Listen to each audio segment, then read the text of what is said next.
এখন ঢাকা থেকে তো আমি ব্যারিস্টার, আমি তো বড় উকিল। তো উকিল হিসাবে যা টাকা ইনকাম করছিলাম, আমি 1 লাখ টাকা নিয়ে আইছিলাম। আপনারা বললো যে 450 লোক নাকি এই বাগানের, 170 টাকা করে হয় 76,000 টাকা, 76,500। এই টাকাটা দিয়ে গেছি। আপনারা বিকালের ভিতরে আপনারা পেমেন্টটা নেবেন। কারণ আপনারা আর কত দিবেন, ভোট দিচ্ছেন, এখন কাজের টাকাও দিয়ে দিবেন, এটা তো হয় না। তাহলে আমি মুখ দেখাবো কেন? অনেক বাকি স্যার দেওয়া। আমি বলছিলাম যে যদি ফেল করি তাহলে 3 মাসের মধ্যে দিব এই মন্দির বানাইয়া, আর পাস করলে আপনাদের কারো টাকা লাগবে না, আমি বানাই দিব 6 মাসের মধ্যে। তা আমার 4 মাস হয়েছে।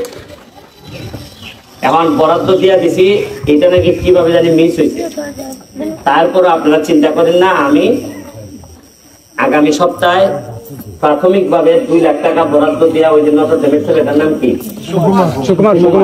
সুকুমার যেহেতু বলছে, আগামী প্রথমে 2 লাখ টাকা বরাদ্দ দিতেছি। এরপরে আবার যেটা আইব আরো বরাদ্দ সরকারি ভাবেও দিব, দিয়ে আগামী সপ্তাহে ওই যে পিলারের কাজ আস্তে আস্তে শুরু করে দেবা মন্দিরের। আমি চাই যে পূজায় যেন আপনাদের সাথে অন্তত পূজাটার মধ্যে আমি শরীর হইতে পারি।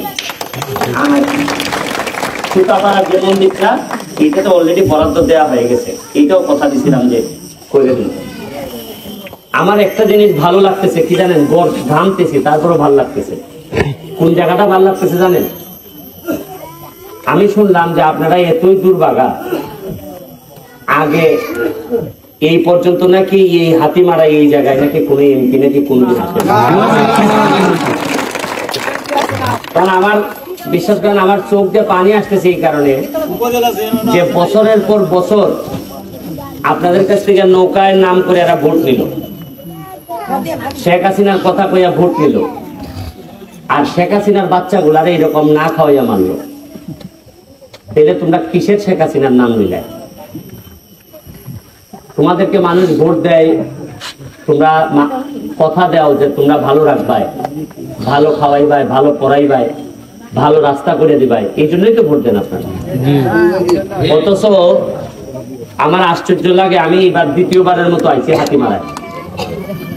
তা আমার একটা ইচ্ছা আছে যে প্রতি বছরই 1-2 বার করে আমি হাতিমারা আইব, আমার ভালো লাগছে হাতিমারা। আর আমি অন্য জায়গার কথা জানি না, আপনাদেরকে ভালো লাগছে এই কারণে যে আপনাদের বংশধর যারা আগে নিশ্চয়ই বড় বড় হাতি মারছিল, এই জন্য নাম হাতিমারা।